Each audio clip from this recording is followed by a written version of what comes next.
자, 지식인간 A입니다. 오늘 이야기할 것은 세계 출산율 꼴찌인 한국, 이미 발생된 문제에 대해서 이야기를 해보려고 하고, 그 다음에 발생될 문제에 대해서도 이야기를 좀 해보려고 합니다. 한국이 세계 출산율 꼴등이다, 이런 얘기 많이 들어보셨을 거예요. 뭐 뉴스에서도 뭐 계속 그런 얘기 하고 있고, 0.65다, 0.7까지 떨어졌다, 전 세계 OECD 국가 등의 전 세계 꼴등이다, 이런 얘기 많이 들어보셨을 겁니다. 근데 그런 얘기만 듣기만 했지 실제로는 지금 체감을 못하고 있는 것처럼 느껴지잖아요. 근데 이미 발생된 문제, 이미 벌어진 문제라는 것을 이야기하고 싶어가지고 오늘 이야기를 하는 겁니다. 전 세계적으로 세계 출산율은 하락을 하고 있습니다. 30년에는 2.1명으로 하락할 거고, 50년에는 1.38명으로 떨어질 거고, 2100년에는 1.59명으로 떨어질 거다. 그리고 이렇게 출산율이 떨어진 문제에 대해서 지금 당장 막 못 느끼고 있는 이유는 출산율 반영이 되는데 30년 정도가 걸립니다. 지금 아이가 적게 나왔다고 해서 와, 아이가 적게 나와서 문제가 됩니다, 이렇게 얘기는 하지만 실질적으로 지금 현재 사람들은 잘 못 느끼는 거예요.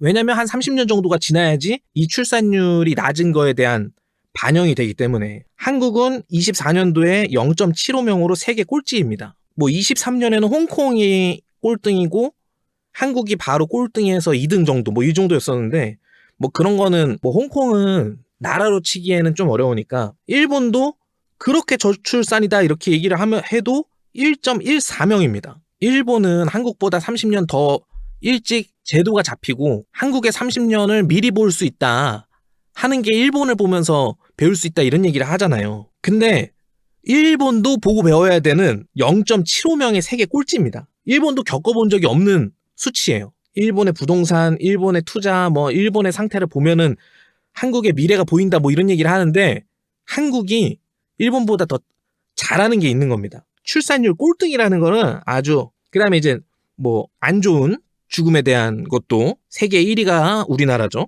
지금 현재 세계 출산율 평균은 한 2.25명 정도쯤 됩니다. 요 옆에 있는 그래프를 보실게요. 요거는 워싱턴대 IHM이라는 곳에서 출처가 나온 건데 예측을 한 거죠. 1950년대쯤, 벌써 70년이 넘었네요. 70년 전에는 엄청 높았습니다. 이 이하인 곳이 없었어요, 모든 곳이. 근데 2020년, 2030년 여기, 지금 현재가 저희가 여기쯤에 있으니까 여기 보면 세계 평균이 2를 조금 넘게 됐습니다. 바로 요 지점이죠. 동남아시아, 동아시아, 오세아니아는 벌써 여기쯤 와 있습니다. 근데 이 전체적으로 그냥 세계적으로 출산율이 하락하는 거는 당연한 거다 라고 보시면 될 것 같아요. 제가 그런 얘기를 하려고 하는 거거든요. 그러니까 모든 나라가 세계 출산율이 하락하고 있는 거죠. 뭐 아프리카, 뭐 아니면 중동 이런 데는 계속 출산율이 올라가고, 뭐 선진국인 다른 나라들은 계속 떨어지고, 이게 아니고 모든 전 세계적인 트렌드가 출산율이 하락을 하는 겁니다. 이 세계적으로 출산율이 떨어지고 있는 이유가 무엇일까? 저소득 국가의 출산율이 높다, 뭐 이런 얘기도 있습니다. 지금 보시면은 아프리카 지역, 그 다음에 이란, 또 아프리카 대륙을 보시면은 상당히 높은 출산율을 가지고 있지만 다른 데를 보면은 출산율이 굉장히 낮죠. 선진국일수록 더 낮다라고도 볼 수도 있는데, 선진국이나 어느 정도의 세계와 얽혀있는 나라들은 기본적으로 출산율이 떨어진다고 보시면 될 것 같습니다. 일본도 이런 색깔이지만 한국은 더 파란 색깔이에요. 중국도 엄청 낮아진 상태고요. 그 유럽 자체도 기본적으로 출산율이 좀 떨어집니다. 미국도 아프리카랑 비교하면 그렇게 높다고 볼 수는 없겠죠. 그러니까 기본적으로 거의 모든 나라에서 출산율이 떨어진다. 이거에 대한 이유는 뭐 여러 가지 논문이나 여러 가지 조사를 하면서 결론을 막 여러 가지를 내고 있어요. 과학이 발전하고 산업혁명 이후에 개인이 중요시돼서 개인주의 우선이 되면서 이제 자신의 삶, 자신의 선택이 높아지고, 그 선택이 높아지면 자식을 낳는 것도 선택의 영역으로 들어간다, 뭐 이런 얘기를 하는 것도 있고요. 뭐 가치가 변화했다, 이제 가족이 우선이 아니고 이제는 내가 우선이기 때문에 가치가 변화했다, 뭐 이런 얘기를 합니다. 근데 제가 간단하게 설명을 드리면 주식과 비슷해요. 라면이 옛날에는 뭐 50원 막 이랬잖아요. 지금은 1,000원이 넘고 뭐 3,000원, 5,000원짜리 라면도 있어요. 그렇게 쭉 올라가잖아요. 돈의 가치, 화폐의 가치는 계속 올라가거든요. 이 돈이라는 가치가 올라가게 되고 세계의 성장률, 세계의 화폐의 가치, 어떤 물건에 대한 가치가 올라가게 되면 반대로 출산율은 아래로 떨어집니다. 이게 전 세계적인 일이기 때문에 우리 한국만 문제가 이게 아니고 그냥 기본적으로 가치가 올라가게 되면 나라의 가치나 그럼 출산율은 떨어지게 되는 겁니다. 결론은 뭐냐? 돈이라는 겁니다. 결론은 돈이에요. 그러니까 예전에는 뭐 종교적인 이유로라도 아이를 낳아야 되고 뭐 놀거리가 없었기 때문에 아이가 만들어지고 이런 시대는 지났죠. 한국에서 지금 가장 힘든 게 어떤 것입니까? 집 사기가 가장 어렵다 이런 얘기 하잖아요. 집의 가격이 너무 높다. 평생을 돈을 벌어도 집 하나 사기가 어렵다 하잖아요. 그런데 아기를 키우는 것도 기본적으로 돈이 많이 나가는 행위인데 집도 얻지 못했는데 아기를 낳는다? 이제 선택의 기로에 들어가게 되는 거죠. 한국 출산율이 떨어지면서 이미 발생되고 있습니다. 문제가. 아주 심각한 문제들이 발생하고 있어요. 근데 우리가 지금 체감을 잘 못하고 있을 뿐입니다. 경제활동에 인구 하락이 지금 벌어지고 있고 지방은 소멸하고 있습니다. 일본도 이미 지방에는 0원짜리 집들이 엄청나게 많아요. 공짜 집이 엄청나게 많습니다. 근데 그걸 또 가지려고 하지도 않아요. 소유하려고 하지도 않아요. 그래서 빈집이 엄청나게 많은, 벌써 대구에도 무슨 100가구 중에 두세 가구 있나? 이런 취재하는 것도 봤고, 일본은 아예 어떤 동네 하나 자체가, 큰 동네 하나 자체가 아예 사람이 안 사는 동네도 있습니다. 근데 그걸 다시 부시는 것도 돈이 많이 든다고 하더라고요. 지금 현재 한국도 지방이 엄청나게 소멸을 하고 있어요. 자, 그 다음에 군인 축소입니다. 군인 축소를 지금 느끼진 못하겠지만 전방에 있는 부대들도 여러 부대들이 없어지고 있습니다. 왜냐면 예전에는 병력이 60만 병력으로 운영이 되던 이 부대가 사람이 이만큼이 안 들어오는 거예요. 부사관도 안 들어오고 병사들도 그렇게 안 들어오는 겁니다. 그럼 뭐 40만 명 병력이 되면 어떻게 됩니까? 그럼 20만 명 어치에 군대를 축소를 시켜야 되는 거죠. 그래서 지금 현재 강원도에서는 없어진 사단이 엄청나게 많습니다. 예전에 내가 다녔던 부대가 아직 있을까 생각하시면 거의 없을 겁니다. 진짜 중요한 몇 개 빼고는 지금 다 통합되고 없어지고 있는 시점입니다.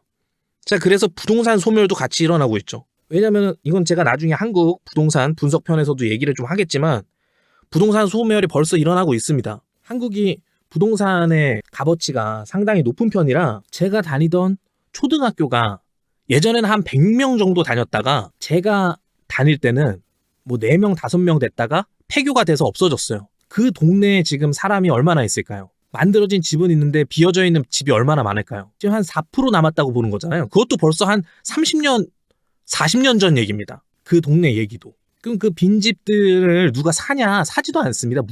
그냥 계속 풀이 자라고 무성한 아주 흉물이 돼가고 있어요. 지방에 있는 부동산의 경매가 3억짜리 집이 몇 천만 원까지 떨어졌는데도 경매가 낙찰이 되지가 않습니다. 인력이 서울과 경기도로 집중이 되다 보니까 이런 시골에 외국인이 증가하게 돼요. 제가 제주도에서 어떤 작업을 할 때도 무비자로 들어올 수 있는 겁니다. 뭐 중국 사람들이나 뭐 주변에 있는 동남아시아 국가들에 있는 사람들이 무비자로 들어올 수 있었던 겁니다. 그러니까 그때는 초창기인데도 흉악 범죄가 일어나는 거예요. 살인이 일어나는데 아주 좀 잔혹한 살인이 일어나는 거를 주변에서도 일어나는 거를 봤기 때문에, 그리고 이런 외국인이 증가를 하게 되면서 어떤 일이 벌어지냐면은 외국인들만 사는 어떤 조그만 공간이 생깁니다.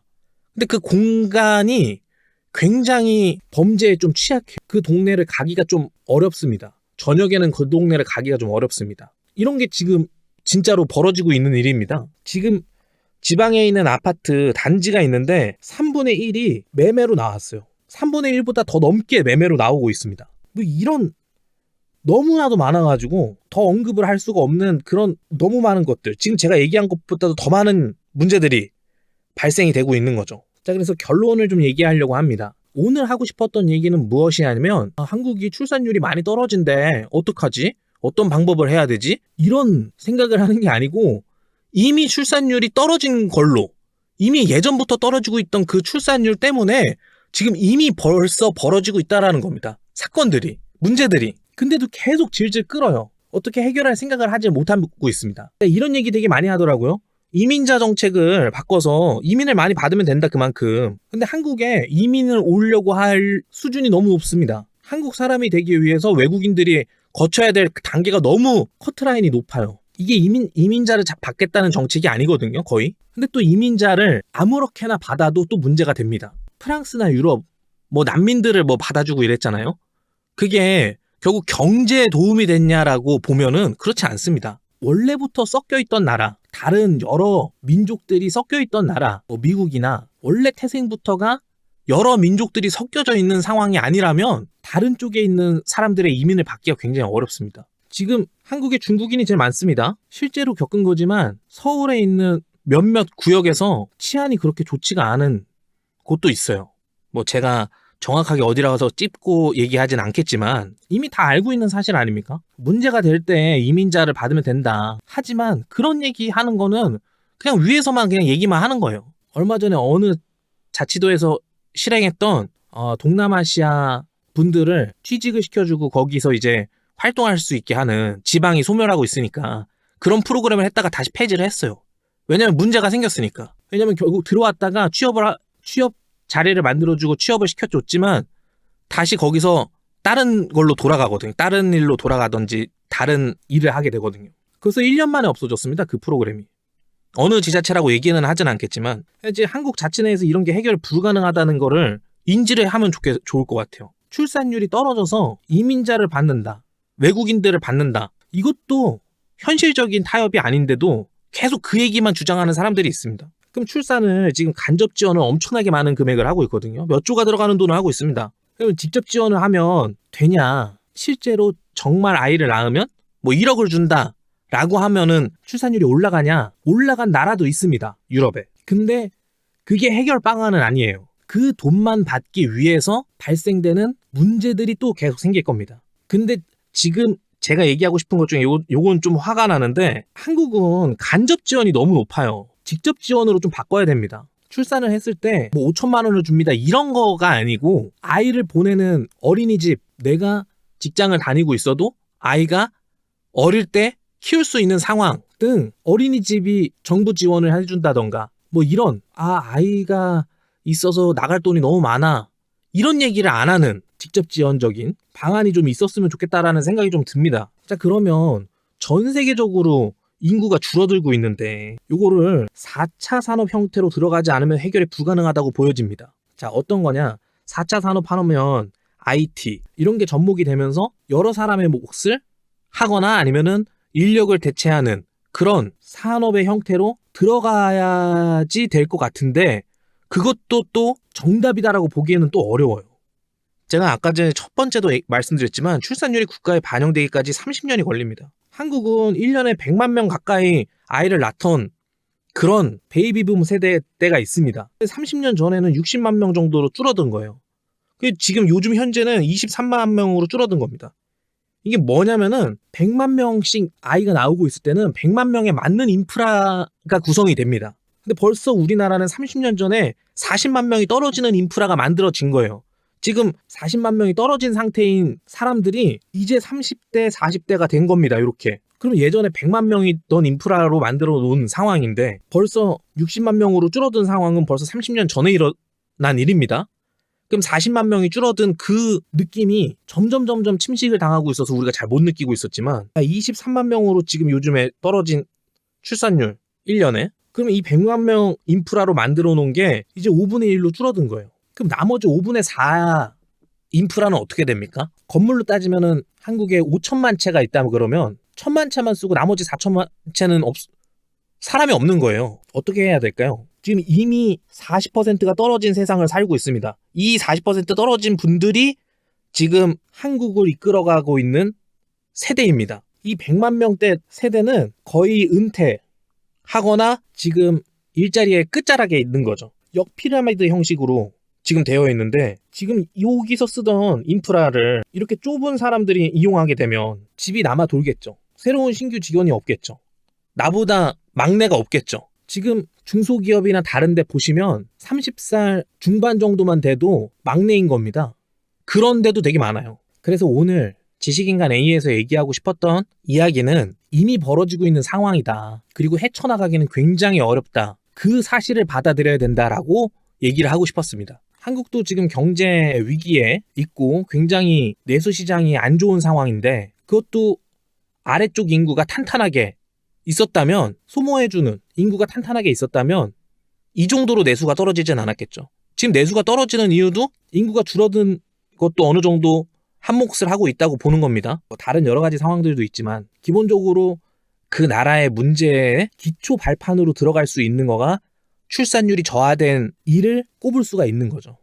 벌써 이미 벌어지고 있고 벌써 그 출산율이 적어진 상황이 기저로 작동을 하고 있다. 제가 국민연금에 대해서 다룰 수 있을지 모르겠지만 누구나 고갈된다는 건 알고 있잖아요. 어마어마하게 많은 1000조가 넘는 단위의 돈이 있는데도 그 돈이 몇십 년 안에 다 없어지는 거 알고 있잖아요. 그것도 이미 이런 것 때문에 벌어지고 있는 일인 겁니다. 자, 오늘은 지식인간A 여기까지 얘기하고 다음번에 또 흥미로운 주제로 이야기를 해보도록 하겠습니다. 감사합니다.